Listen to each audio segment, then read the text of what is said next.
আসসালামু আলাইকুম। আমি Ruel Islam, registered nurse from BNMC BSN under Rajshahi medical university. আজকে আমি আলোচনা করব যারা আমরা ফ্রেশার ভাইবা পরীক্ষায় নিজের সম্পর্কে কিভাবে গুছিয়ে বলবো।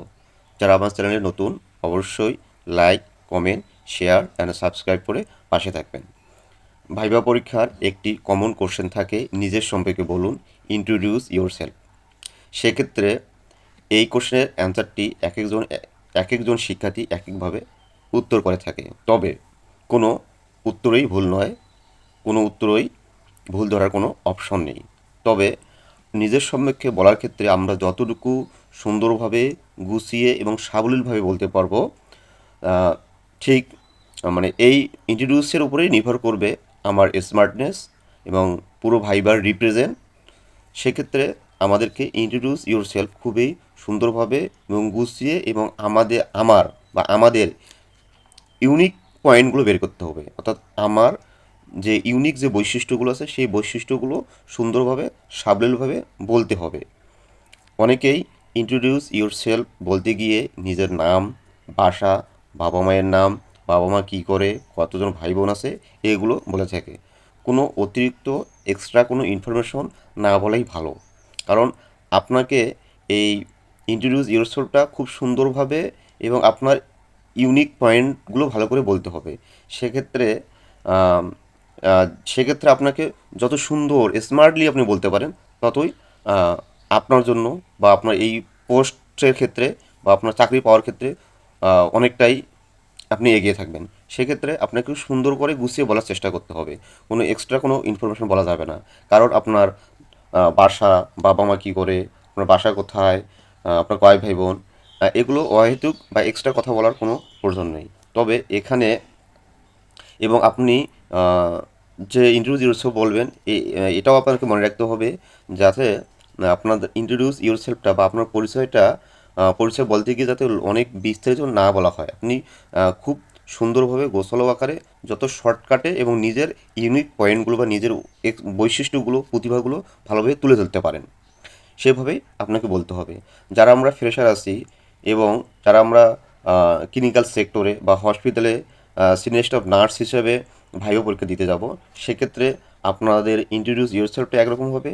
আর যারা আমরা কলেজ সেক্টরে, ইনস্টিটিউটগুলোতে টিচারের জন্য বা নার্সিং ইনস্ট্রাক্টরের জন্য ভাইবা দেবো, সেক্ষেত্রে ইন্ট্রোডিউস ইউরসেলফটা আলাদা হবে। সেই ক্ষেত্রে আপনাকে আপনি যদি সেক্ষেত্রে আপনাকে যে পরীক্ষার জন্য ভাইবা দিতে যাবেন, সেভাবে আপনাকে ইন্ট্রোডিউস ইউরসেলফটা সুন্দর করে সাজিয়ে নিতে হবে।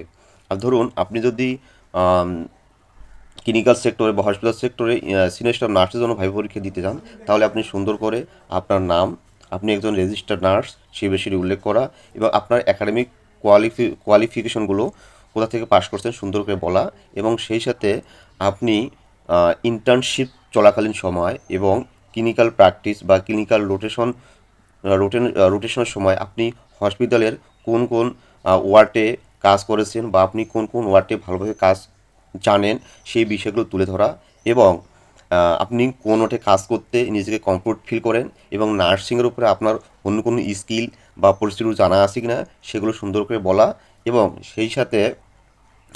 আহ, সেই সাথে আপনাকে এই প্রতিষ্ঠান কেন জবটা দিবে এবং আপনি এই প্রতিষ্ঠানের সুযোগ পেলে আপনি পেশেন্টের কেয়ার বা সেবা কীভাবে দিবেন, সেই বিষয়গুলো সুন্দর করে গুছিয়ে বলার চেষ্টা করবেন।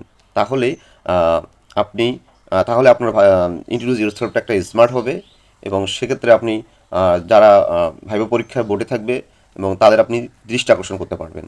এছাড়াও আহ, যে সকল শিক্ষার্থী যারা হচ্ছে ক্লিনিক্যাল সেক্টরে, না সরি, যারা হচ্ছে নার্সিং ইন্সট্রাক্টর পদে ভাইবা দিতে যাবেন, সেক্ষেত্রে আপনাকে ঠিক সেম আপনার নাম, রেজিস্টার নার্স কোথা থেকে পাস করছেন সেগুলো বলার পরে আপনি যে একাডেমিক পর্যায়ে, অর্থাৎ আমাদের যে মাইক্রো টিচিং বা রিসার্চ বা আপনি প্রেজেন্টেশন কোন কোন বিষয়গুলোর উপর করেছেন সেগুলো সুন্দর করে বলা। এছাড়াও আপনার টিচিংয়ের উপরে কোনো কোনো ধরনের অভিজ্ঞতা বা কোনো ধরনের ট্রেনিং করা আছে কিনা সে বিষয়টিকে তুলে ধরা, এবং আপনি যদি কোনো কোচিং সেন্টার বা কোনো কিছু প্রতিষ্ঠানে যদি টিচারের জন্য কাজ করেন বা আপনার যদি কোনো বিষয়ে অভিজ্ঞতা থাকে সেটা সুন্দর করে তুলে ধরার চেষ্টা করবেন।